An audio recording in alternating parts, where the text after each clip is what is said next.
Set in 1980s Italy, Call Me By Your Name is a movie detailing a blossoming relationship throughout the summer. The movie tells the story of Elio, a 17-year-old student who develops feelings for Oliver, a 24-year-old graduate student hired as his father's research assistant.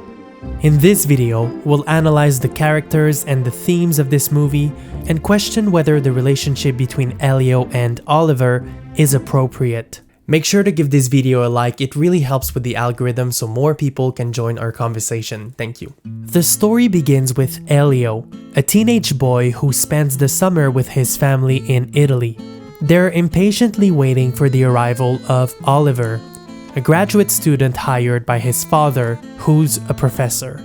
Oliver will spend the summer with the family in their sumptuous villa in Italy. This is not exactly to Elio's liking since he must relinquish his bedroom for Oliver, whom he calls l'usurpateur, the usurper. Not only that, but he must share a bathroom with him. Still, there's a palpable excitement in the air as everyone wants to meet this handsome graduate student from America. Quickly, Elio takes on him to show Oliver around the town. But one could argue that Oliver has more in common with Elio's father. They work together, discuss etymology, and review archaeology pictures. Nonetheless, the two hang out daily and enjoy each other's company.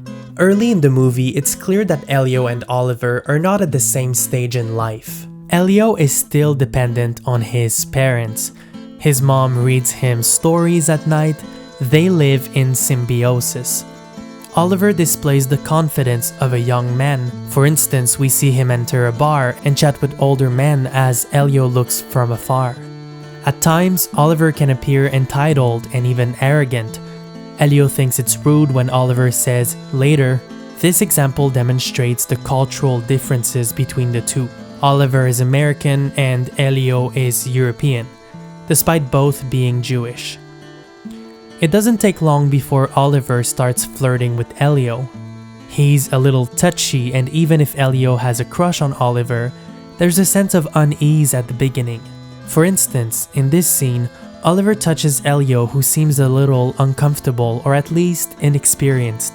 Oliver is calm and controlled as usual. The two live in proximity, which enhances Elio's slow but growing obsession with Oliver. From the bathroom they share, he catches him naked.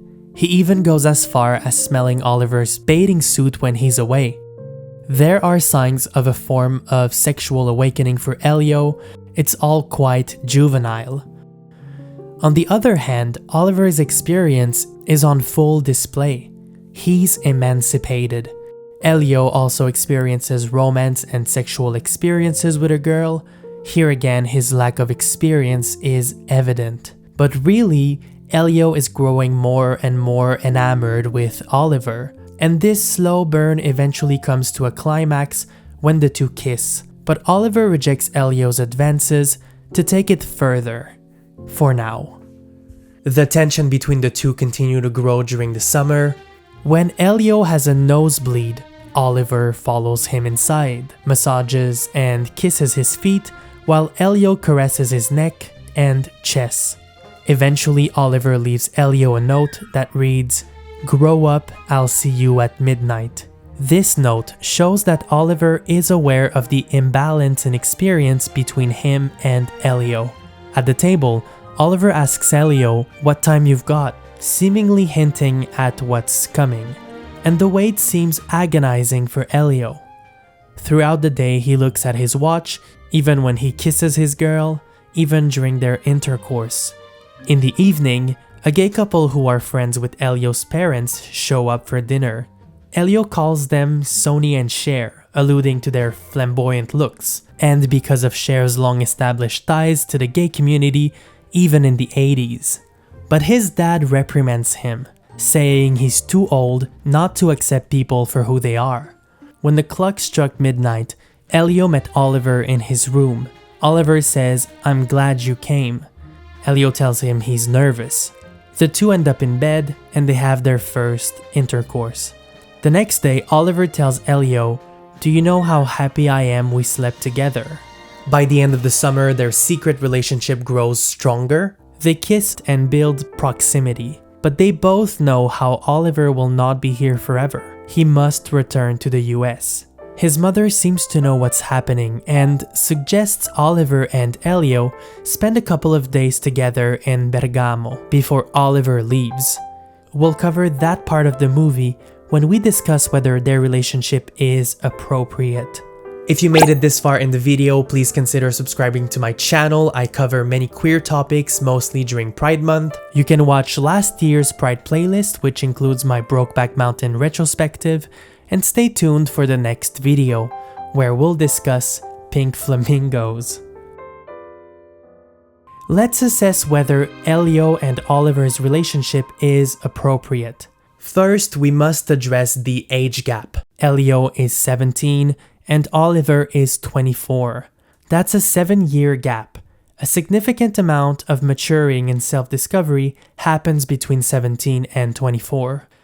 The age of consent in Italy is 14, so it's not illegal for Oliver to sleep with Elio. But it does not make it appropriate. There's a big power imbalance in this relationship. My view on this was informed in part by an article published in the Psychiatric Times titled, "Call Me By Your Name, Not Pedophilia, Still Problematic." The authors of this text raised numerous red flags concerning Elio and Oliver's relationship. First, let's talk about the age gap since it's a major factor. The best example of this is Elio and Oliver's solo trip to Bergamo. One night, they get drunk. Oliver manages his alcohol well. He's older and more experienced, whereas Elio throws up. He's very drunk. It is then implied that the two have sex. The authors say this scene raises questions about consent. Quote, "Is it appropriate for a 24-year-old experienced in drinking to have sex with an inebriated and vomiting 17-year-old? It's not right, it's highly inappropriate." The authors raise another red flag about the potential for exploitation from this power imbalance. They talk about the secretive nature of their relationship. Quote, "In Elio's case, he did not discuss his sexual exploration with anyone other than Oliver, who, given his older age and experience, had significant power in the relationship and the potential to be exploitative." We see this play out in several scenes. For example, Oliver directs Elio to drop his pants. He goes down on him, quickly stops, and closes the door in his face, suggesting he's in charge of their intercourses. Oliver initiates the act and immediately takes it away from Elio. The authors add, quote, "One could argue that Oliver grooms Elio by moving into the household, spending time with him, endearing trust before advancing to a sexual relationship that is secretive." Eventually, Elio's family learns about his relationship with Oliver. They're portrayed as supportive parents. For example, Elio's mom instigates the idea of a solo trip. However, the authors suggest this may also be a sign of grooming. Quote, "As is common with grooming, onlookers don't identify or question the coercive nature of the relationship." They add, quote, "His father did not ask a single question about whether Elio felt in control of the relationship, if the power dynamic was a problem, or if his sex was safe and consensual." I find this quite compelling. Imagine you have a 17-year-old teenager who falls in love with a graduate student you hired as your assistant. Oliver is confident, charismatic, and loved by everyone. Surely, as a parent, you must protect your child from a potentially manipulative relationship, as this grown-up man lives under your roof and shares a bathroom with your teenage son. And it's the element that immediately stuck out to me. Elio looks like a teenager. He's not yet a man. There's a scene where Elio shaves his stash, like most teenagers would. It's a clear indication of his youth. Oliver is a grown man displaying secondary sex characteristics. His voice is deep, he displays body hair, and his muscle mass is much greater.